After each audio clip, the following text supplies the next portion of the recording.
I grew up in New Orleans, and then at a very young age, I loved dance. I was a dancer, like ballet, tap, acrobatics. I took all of that, and I wanted to actually go to school to become a choreographer. That was my dream, and that led me to the Miss Louisiana pageant.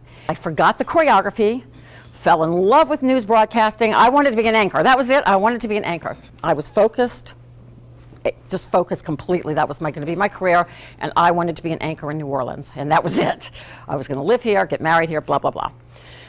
So you never know what little curves life will throw you, and I say embrace all curves. Even if you hate you may have a job on the side, even if you hate it, don't hate it. You will use every part of that job later on in your life. So my little curve was I was in a pageant, and then I became the Floral Trail Queen. And then Playboy magazine came through town. I went out to meet the photographer, and he said to me, well, how would you pose? Would you pose blah?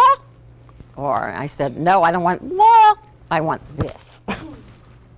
Covered. I want all my clothes on. And there I am in the magazine, completely dressed in one of those big antebellum gowns, you know, with those big hoop skirts. The Floral Trail Society, they pulled my title from me, and they made another girl queen.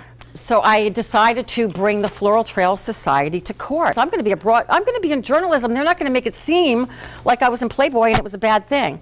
If this was today and that would have happened, I would have been viral. I guess I have this little piece of me in me of maybe it's a little naughty, maybe it's a little gumbo, filet gumbo. I don't know what it is, but it was like I had to prove that I was smart, that I wasn't just some girl that was in Playboy, that I wasn't like the perception's reality, and I needed to change what I felt that people were perceiving about me. Ended up being the first woman and the youngest person to ever run for office in New Orleans. All of a sudden, I'm like, I think I want to be a politician. There went the broadcast journalism thing.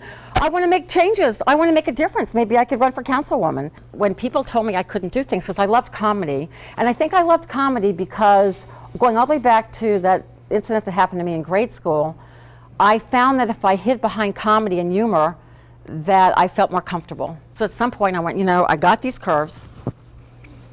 I can't keep fighting it. I can't keep fighting the weight up and down. I'm just gonna, if I'm being perceived as this sexy, pretty, why can't funny be sexy? Because back then you couldn't be both. You had to be like, either look like, or, you know, you had to be a certain weight, or you had to be a certain size, or you had to like wear jeans. And I'm like, forget that. I'm gonna be myself. I'm gonna be myself, and I'm gonna make it. I kept fighting. These comedy club owners said, women aren't funny. That's all I would hear. Women are not funny. Men are funny, women aren't funny. Well, I'm breaking that stereotype because I'm funny. I'm funny, and I'm gonna, and I use some choice words. Even though I was told, go back to New Orleans, go back to law school, you're never making it as a stand-up comic. That, when I heard never, that made me focus in even further, and I know you guys feel that. I focused and I said, the hell with all of you. I'm going straight ahead. I went like this. My life and my career went like this, and all I can say is that every part of my life, when I was told that I couldn't do something, it made me go for it harder and just more seriously. And I mean, yes, I was definitely told no, and by the way, went through in my Hollywood years a lot of what we're hearing today with the casting couch, which we're hearing out of Hollywood. That's very alive and well. And as a woman, very hard. There wasn't the internet. You couldn't tweet out what happened in a situation. And of course, I would never take a meeting in a hotel room. That's the other thing in life. If something doesn't feel right in an interview or a job interview or anything, if it doesn't feel right, trust your gut. Turn away. Yes, I went through those things. I hope none of you women or guys in this room ever have to go through sexual harassment or abuse. But it does, hopefully that it'll be shut down, or you're going to hear more about it, what's happening now in LA. But I dealt with it on my own terms, and I just walked away from it. So did I walk away from a lot of jobs? Yeah, and you know what? So what? I went another direction, and it's all good. Anyway, long story short, I reached out to HSN, just like you guys would be doing if you know, here I am at 45 years old, looking for a new job in a completely different industry after doing stand-up comedy and acting and a politician and all those other things. I decided I'm going to be a designer. They want you to make like $3,000 a minute. It's a lot of minutes. Think about that. I created a bra in 2003 called the Ah Bra, and it's like, it's like putting on a big sigh of relief.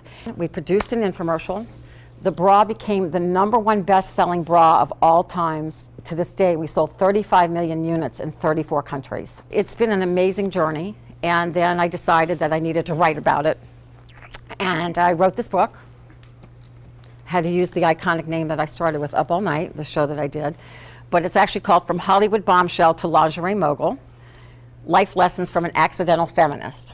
Because I don't look like a feminist, and I just, whatever that looks like, or what you stereotype that to be.